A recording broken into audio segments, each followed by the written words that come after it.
Estou aqui para te ouvir, Senhor.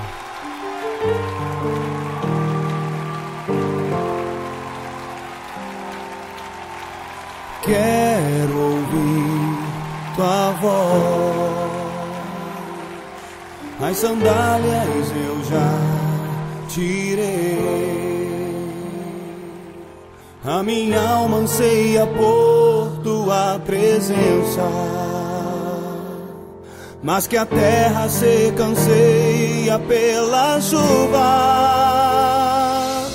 Guardarei teus mandamentos,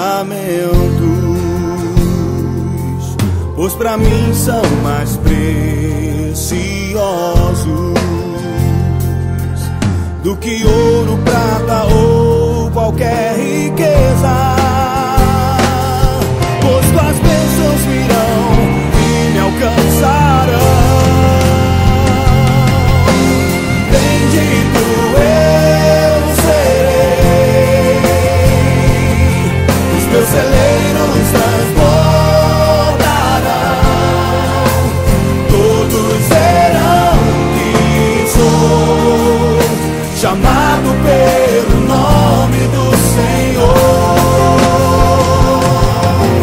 E os céus se abrirão, o bom tesouro do meu Senhor. Tudo vai prosperar onde eu tocar as minhas mãos. Eu quero a tua bênção sobre a minha vida, Senhor.